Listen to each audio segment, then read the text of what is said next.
साधन नहीं है, कोई धंधा नहीं है, ना कोई राशि है, ना कोई आमदन है, ना कोई देना कोई लेना। फिर बैठे हुए इतने सवेर से 12 बजे से बैठे हुए इतने टाइम हो गया। तो यही कारोबार है मेरा, और कुछ भी नहीं है मेरे को।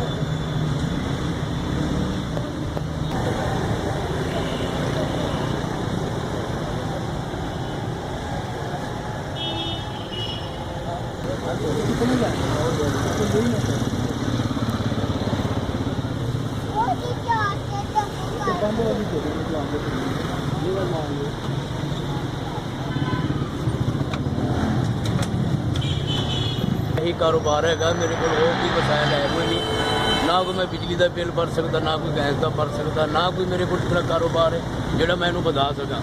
यही मेरे को कारोबार है भी, यही मेरे को बिजनेस ने। और मेरा खर्चा बहुत है, पीछे छोटे छोटे बच्चे है, मेरा गुजर नहीं होता। ना कोई मरला थां का है, फुटबारी से सोना है, बच्चे का गुजारा करदा मैं। और मेरा कोई वसेल नहीं है नहीं, ना मैं मंगल जोगा तो ना मैं मंग सकता। यही कारोबार करांगा तो इतों ही खानी मैं।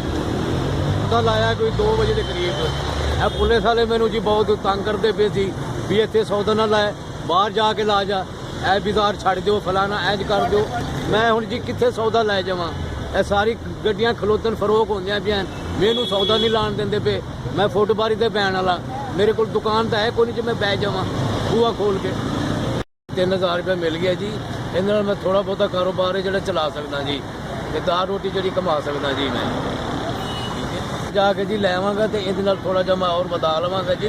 अल्लाह नूं तंदुरुस्तियां देवे जी, ते साडा भला कर देन, अल्लाह नूं रिज़िक देवे मालिक, अल्लाह उन्हां दे बच्चे नूं रंग लावे मालिक जी। बड़ा मैं राज़ी हां जी, अल्लाह दी दात पाक तुहानूं रंग लावे जी। बड़ा मैं खुश हैगा जी, मैं इहदे नाल जी कारोबार बड़ा कर सकदा जी, बड़ा दाल रोटी कमा सकदा मैं। अल्लाह खुशरे वास्ते पहुँचाएं जी, अल्लाह का उन्होंने जिंदगी दे जी। मैं शुक्रिया अदा करदा जी, एक बार नहीं लख बारी शुक्रिया अदा करदा। अल्लाह उन्होंने तंदुरुस्ती देवे, वो बेचते भी गरीबों को, असीं दुआ करते रहांगे। SBS बस जी बहुत शुक्रिया जी।